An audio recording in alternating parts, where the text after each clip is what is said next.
imagine une armée de thérapeutes qui sont dans le point zéro et qui en même temps maîtrisent les techniques de changement rapide, d'hypnose, de PNL, de tout ça, tu vois.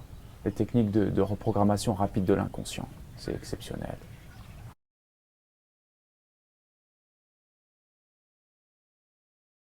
En quoi un thérapeute qui serait dans son point zéro de perception, en quoi ça serait intéressant pour la thérapie, ne répondent que ceux qui font le point zéro pour la première fois, en quoi ça serait intéressant, en quoi ça serait puissant, à quoi ça sert? On n'est plus embêté par les pensées en fait. Alors on n'est plus embêté par les pensées. Fais pas de projection. Merci en projection. C'est vrai que pour le coup, les projections, voilà, il y en aura sans doute encore beaucoup moins. Hein. Alors beaucoup plus d'intuition, ouais. C'est-à-dire qu'en fait, le phénomène intuition va se manifester beaucoup plus facilement. On se détache du résultat. Là où on aurait pu dire déjà qu'en mental off, on augmente ça. Hein. On se détache du résultat. Alors il y a un détachement du résultat. Désactive plus naturellement les programmes de son patient. Alors voilà, ça désactive plus naturellement les programmes de son patient. Notre patient, je l'ai dit à Amélie l'autre jour, il vient avec des pathos qui font écho en nous. Par exemple, je sais pas moi, quelqu'un qui se fait tout le temps taper dessus, il peut avoir tendance à t'énerver, toi. Je vous dis pas que tout le monde va a un pathos qui va faire écho dans votre système. Je vous parle pas spécialement du fait que vous ayez le même problème d'ailleurs que lui. Je vous parle pas de ça.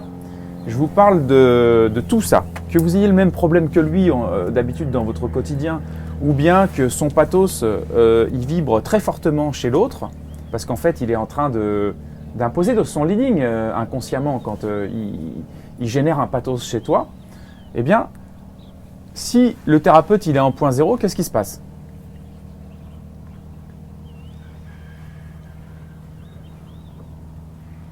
Déjà, il désactive chez lui s'il y a quelque chose. Voilà, il désactive chez lui l'histoire.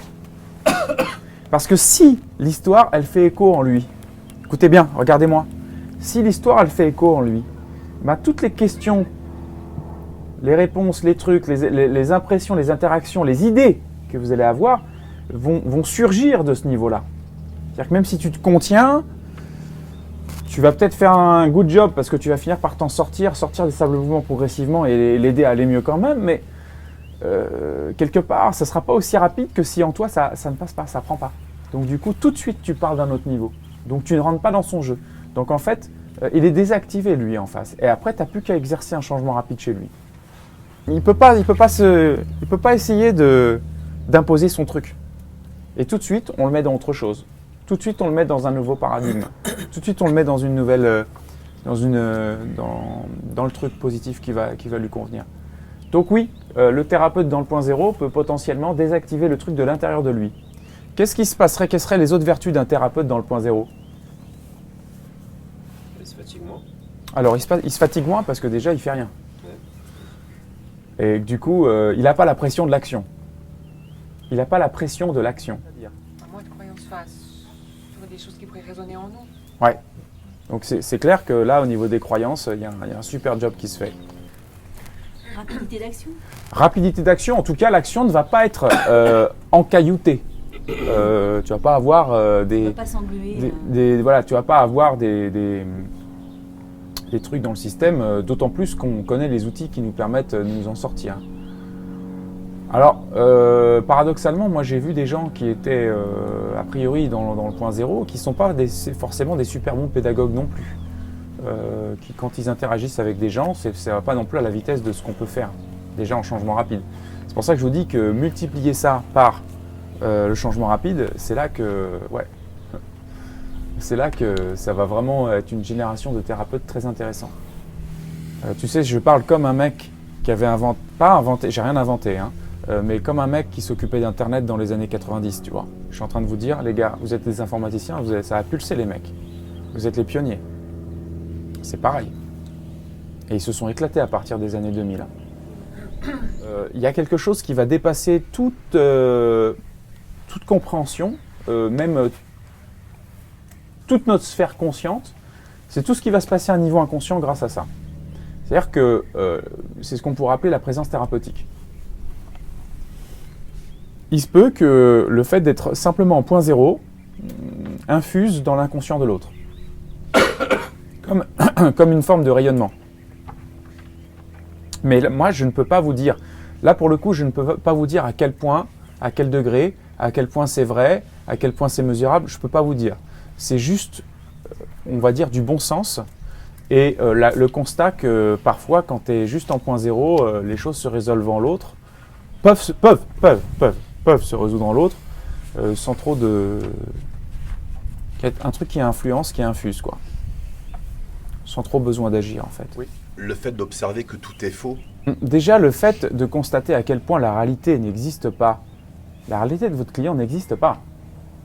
Le fait de le savoir fait que vous ne rentrez pas dans le drame. Et ça a pour vertu de désactiver le drame en face. La façon dont tu regardes son film. Si tu regardes son film en disant « Ah oui, je comprends, oui. » Putain, tu donnes une densité à son film. Mais si tu le regardes comme si, en fait, mais inconsciemment, hein, c'est des choses qui ne se communiquent pas, c'est pas frontal, c'est pas verbal, c'est pas forcément même conscient pour l'autre.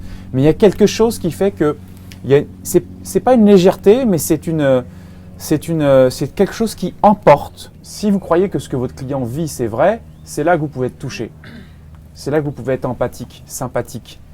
C'est là que vous pourriez croire qu'il faut marcher sur des œufs avec lui.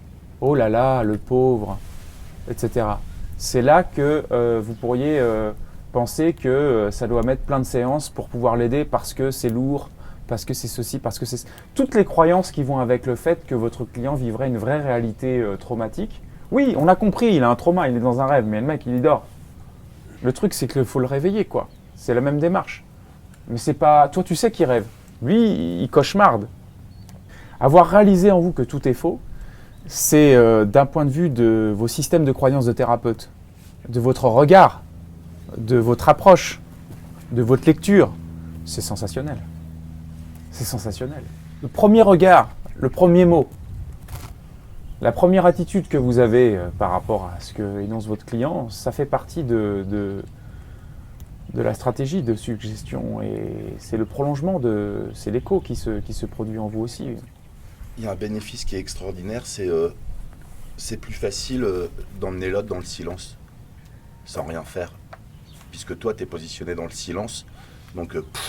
Là, on coupe l'imaginaire et on fait alliance avec la profondeur de l'instant silencieux. Ce n'est plus des mêmes dimensions.